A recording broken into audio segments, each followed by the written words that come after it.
Konnichiwa and welcome to episode 21 of the Leadership Japan podcast. And I am your host in Tokyo, Dr. Greg Story, president of Dale Carnegie Training Japan. And much more importantly, you are a student of leadership, highly motivated to be the best in your business field. Today's topic, how to build trust, credibility, and respect. Recent research by Dale Carnegie Training Japan on the subject of engagement found there were three critical drivers for engagement. They are your relationship with your immediate supervisor, your belief in senior management's direction for the organization, and your sense of pride in working for the organization. There was also an emotional trigger that created engagement, and that was the feeling of trust. Now, what do we mean by trust? It can be defined as a firm belief or confidence that a person or thing can be relied upon. However, too little trust or too much trust can be dangerous.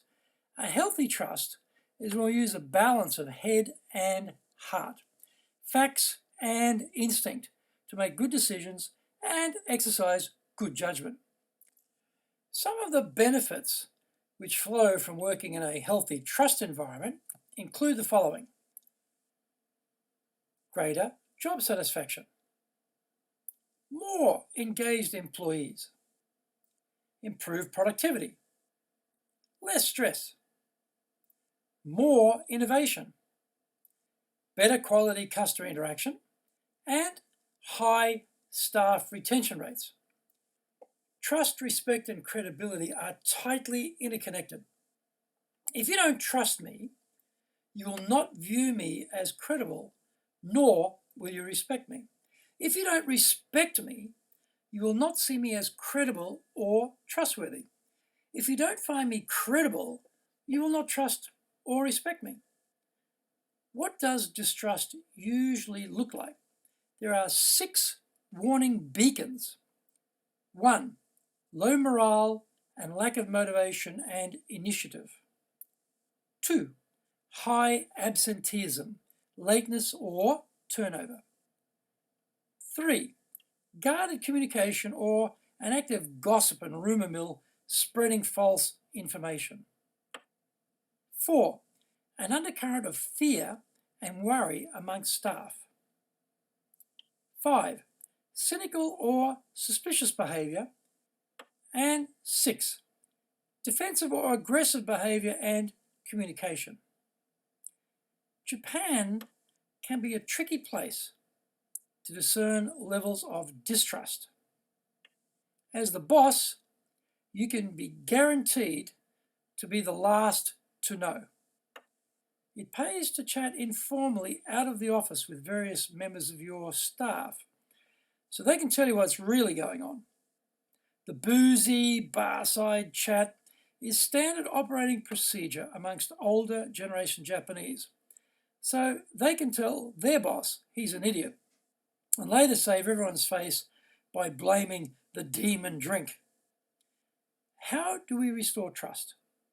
First, there is an important cycle we need to be aware of. A. An event or events have triggered a breakdown in trust with someone. B. Feelings of disappointment, anger, resentment, and fear come to the surface. C. We need to emotionally disengage from the issue, to pull back, take a time out, reflect on the real situation. D. We discuss and communicate our thoughts and feelings about the situation with that person. This part is tricky in Japan because people don't easily tell you what is wrong. I remember I spent a full hour of total, unmoving silence waiting for the answer to my question of what was the employee's concern. After what felt like an eternity, she finally spoke up and just said, "I can't tell you." Wow. So, back to our list. E. We need to be generous in our spirit and give them a second chance. F, this hopefully leads to a positive outcome and the person has redeemed themselves. And G, finally, with time and more positive outcomes, trust is re-established. It is not all a lost cause. We can be proactive and take 5 steps to boost and restore trust. 1, put your ego aside and allow yourself to be seen as vulnerable. Reveal yourself as a human being, not just an authority figure. 2, honestly review your perceptions and take full responsibility for your part in breaking trust. Examine your assumptions and be honest with yourself. Reflect on what role you had in the situation. 3, meet privately with a person and disclose your perception and concerns. Ask for their perspective. Keep an open mind and truly listen and put yourself in their shoes. Shut up and let them do most of the talking. 4, find out what the person needs from you to repair the broken trust and share what you need from them. Listen and check for understanding. Meet on a regular basis to assess progress. And finally, 5, be vigilant about upholding your end of the deal. Our actions will speak volumes.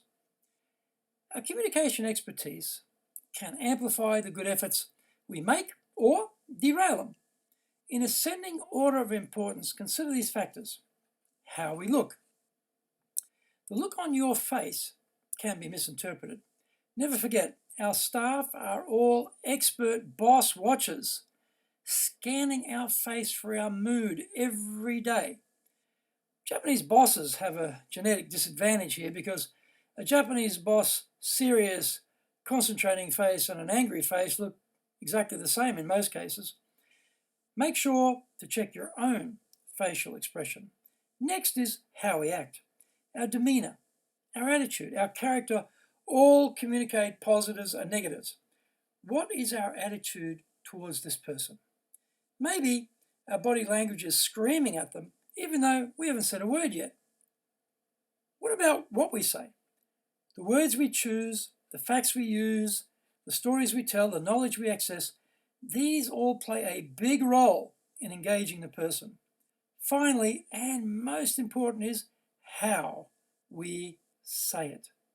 Our voice tone, pitch, speed, strength, tempo, all send messages to the listener. We need to align these with the message and not negate it. In addition to this advice, I recommend Dale Carnegie's book, How to Win Friends and Influence People. It is a timeless classic on how to be better in our people interactions. Read it for the first time, or if it's been a while, read it again. It could change your life. It changed mine. Thank you for joining the Leadership Japan podcast. If you would like to access more great insights and information, then go to japan.dalecarnegie.com.